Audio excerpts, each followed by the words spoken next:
안녕하십니까. 나는 탐정에 대해 정병성입니다.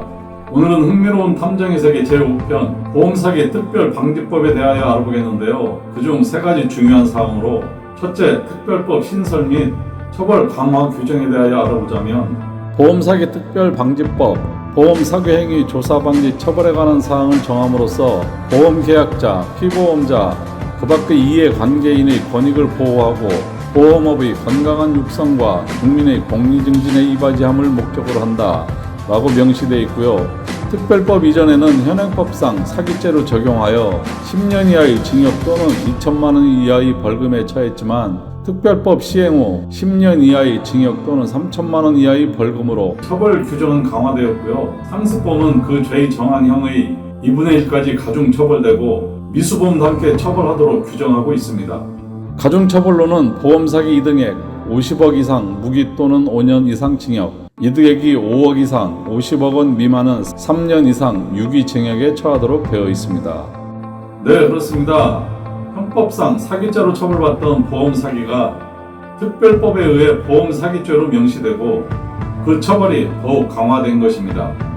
두 번째, 보험금의 지급 지체, 삭감, 지급 거절 시 보험사 제재 조항에 대해 말씀드리려고 하는데요.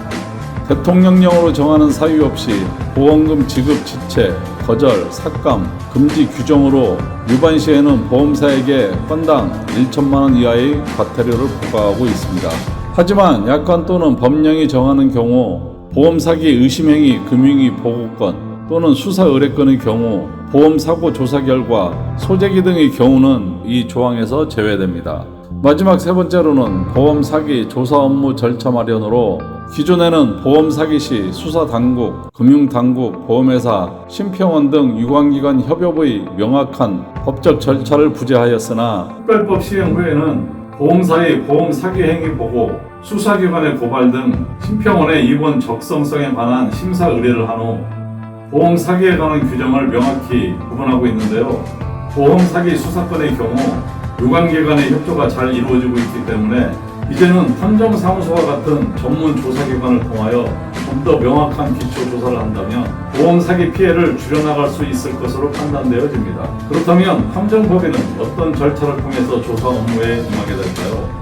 피해자의 의뢰를 받아 피해 사실에 관한 기초 자료를 접수받고 전문적인 지식을 가지고 있는 사건 분석 요원과의 상담 이후 선임 약정서를 작성하고 사건 유형에 따른 수임료를 결정하게 되면 곧바로 조사요원이 투입되어 현장 방문, 탐문 조사, 관계 기관의 정보 공개를 통한 위법 사실이 밝혀지면 구체적인 허위 사실, 부당 청구 행위 사실을 기재한 증거 자료를 의뢰인에게 전달하고 유인된 내용에 따라 요건을 갖추어 금융감독원, 국민건강보험공단 등 민영 보험사에 신고 절차를 대행함으로써 탐정 고유 업무를 마치게 되는 것이고요. 날로 증가하는 보험 사기 피해를 줄여나가는 데 큰 역할을 감당하리라 믿습니다. 여러분 감사합니다. 안녕히 계십시오.